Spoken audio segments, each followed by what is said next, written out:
Hello, my name is Brandon Dryman. I am the coordinator of firefighter wellness and support for the Indianapolis Fire Department, and I will be presenting at FDIC 2020 in a program entitled Saving Us from Ourselves, Behavioral Health Awareness, Self-Care, and Peer Support for Firefighters. This is an all audiences presentation. There is no requirement that you have prior behavioral health knowledge or experience to come to this presentation. Although I think there is going to be plenty to offer both for those who don't have behavioral health experience as well as those who have maybe worked in peer support or firefighter behavioral health or critical incident stress management for some time. So this will be a general audience presentation. We're going to discuss common behavioral health issues like alcohol use disorder, depression, post-traumatic stress disorder, and the goal is to give you concrete take-home points for each one of those disorders or each one of those diagnoses. This is not intended to be a clinical dissertation where we talk about a lot of signs or symptoms. I want to give firefighters basic knowledge and skills that they can walk out the door and begin to employ immediately. After we talk about those basic behavioral health issues, we're going to move on and have a discussion about firefighter suicide with an eye towards determining, do we know what we think we know? How accurate is the data that we're looking at? How complete is the data that we're looking at when it comes to firefighter suicide? What populations are we comparing ourselves to, and are those the right comparisons to be made?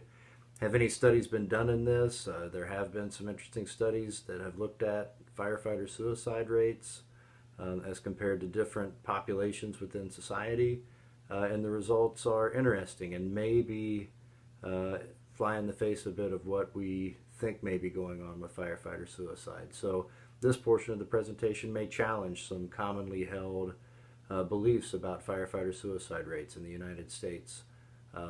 This will give us an opportunity to sort of look at that and see what we know, what we don't know, and how we can make that data collection even better. After that, we're going to look at self-care. It's a highly neglected area of our life and public safety.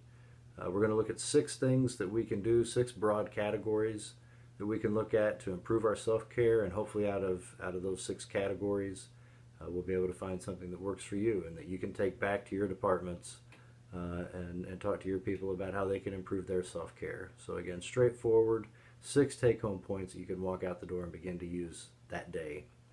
We're going to move on to the last part after that with what is peer support? What does that mean in the fire service? We hear it thrown around a lot, not just in the fire service, but in other recovery communities. The term peer support, what is that? How is it utilized? What does it mean? So we'll get into some of those definitions. Then we're going to look at 5 ways that peer support programs can engage with firefighters. Specifically, we'll look at what we do in Indianapolis and the successes that we have had with our program and the 5 ways of engagement. One of the real game changers with peer support is how proactive it can be. So we're going to look at the things that you can do as a peer support team or as a peer support program that you aren't just reacting to bad things that are happening. How do we get out in front of these problems? We've heard the metaphor sometimes that in behavioral health we're pulling people out of the river. We need to figure out why they're falling in. And being proactive is one of the ways that we can help keep people from falling into that metaphorical river. So we'll take a look at those ways of engagement from both reactive and proactive standpoints.